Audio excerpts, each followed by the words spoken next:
El tiempo no me pertenece a mí, sino al imperio. Fue una de las frases favoritas de Catalina la Grande, la emperatriz rusa en el siglo XVIII.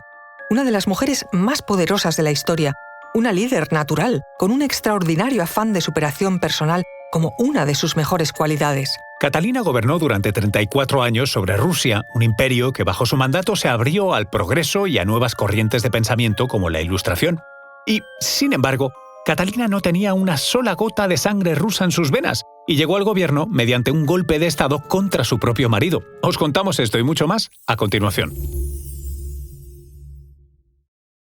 Soy María José Rubio, historiadora y escritora. Y yo soy Luis Quevedo, divulgador científico. Y esto es Despierta tu curiosidad, un podcast diario sobre historias insólitas de National Geographic. Y recuerda, más curiosidades en el canal de National Geographic y en Disney+.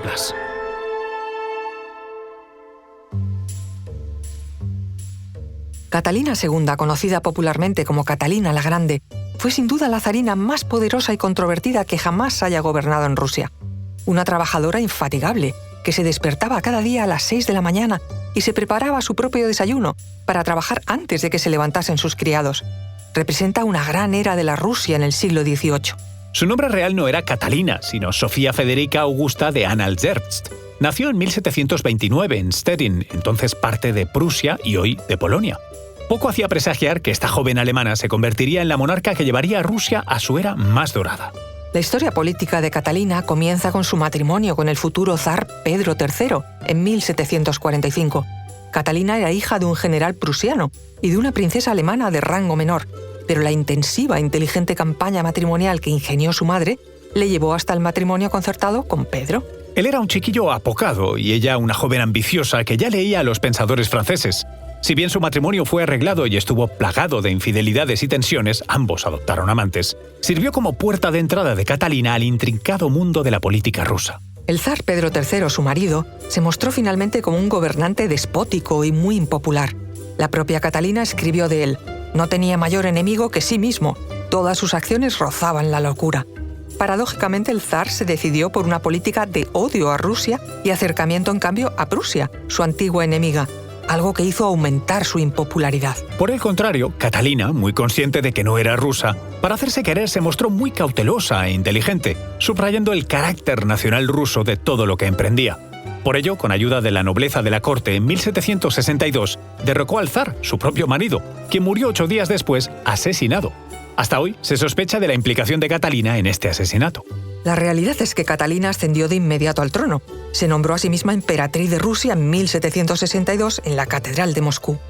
Bajo el reinado de Catalina, Rusia se expandió y floreció. Sus acciones más destacadas fueron la anexión de Crimea, donde fundó las ciudades de Odessa y Sebastopol, la partición de Polonia y las victorias en la guerra contra el Imperio Otomano. Todo ello consolidó el poder de Rusia en Europa Oriental. La emperatriz también llevó a cabo importantes reformas internas. Promovió la educación, las artes y la cultura. De hecho, mantuvo correspondencia con figuras como Voltaire y Diderot, mostrando su compromiso con las ideas ilustradas que aplicó a menudo de manera pragmática y acorde con las necesidades de su vasto imperio. Pero más allá de su legado político, Catalina fue una figura envuelta en escándalos y rumores.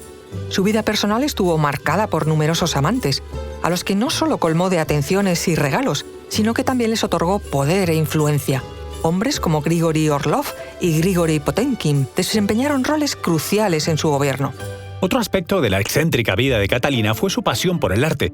Durante su reinado, adquirió vastas colecciones de pintura, escultura y literatura, sentando las bases del mundialmente famoso Museo del Hermitage en San Petersburgo, que fue antes su antiguo Palacio de Invierno, donde Catalina acumuló las obras maestras de Van Dyck, Rafael, Rembrandt, Rubens. Su pasión por la cultura no solo se reflejó en sus colecciones, sino también en sus propias creaciones. Escribió obras de teatro, memorias y ensayos sobre diversos temas, incluso cuentos de hadas para sus nietos y libretos para ópera. Su biblioteca personal llegó a tener unos 44.000 volúmenes. Fue también una amante de la moda como medio para crear su imagen grandilocuente. Se atrevió además a ser pionera de la medicina. Había escuchado hablar de la inoculación contra la viruela que estaba expandiendo en Europa el médico inglés Thomas Dimsdale, al que invitó a visitar Rusia. Entonces, Catalina, sus hijos y 150 miembros de la nobleza rusa fueron inoculados de viruela, y esto fue 17 años antes de que Edward Jenner, el padre de la primera vacuna, publicase sus trabajos científicos. Bajo el gobierno de Catalina, el Imperio ruso se convirtió en un país capaz de competir con sus vecinos europeos en las esferas militar, política y diplomática. La élite de Rusia acabó por convertirse en una de las más cultas de Europa. Sin embargo, no todo fue esplendor en el reinado de Catalina. Si bien es cierto que expandió el territorio ruso y fortaleció su posición en el escenario internacional, también tomó decisiones que tendrían consecuencias a largo plazo. Por ejemplo, su política de otorgar vastas extensiones de tierra y poder a la nobleza fortaleció la institución de la servidumbre, algo que terminaría siendo una fuente de tensiones y revueltas en los siglos venideros. A pesar de sus inclinaciones ilustradas, Catalina no dudó en reprimir cualquier signo de disidencia. La revuelta de Pugachev, en la que un ex soldado cosaco lideró una rebelión de siervos y cosacos en la década de 1770, fue brutalmente reprimida por el ejército de Catalina. Catalina la Grande murió el 5 de noviembre de 1796, a los 67 años. Ese día se levantó temprano en la mañana y tomó su café matutino habitual. Pronto se dispuso a trabajar en los papeles. Le dijo a su doncella que había dormido mejor que en mucho tiempo.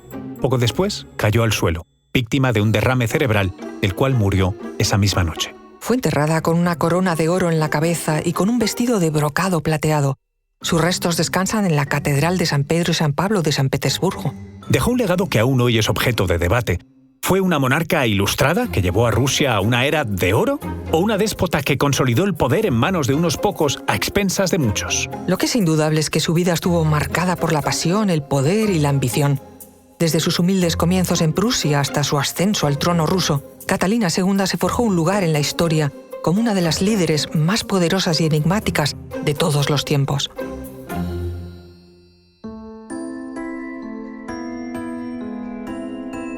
Recuerda que Despierta tu Curiosidad es un podcast diario sobre historias insólitas de National Geographic. Disfruta de más curiosidades en el canal de National Geographic y en Disney+.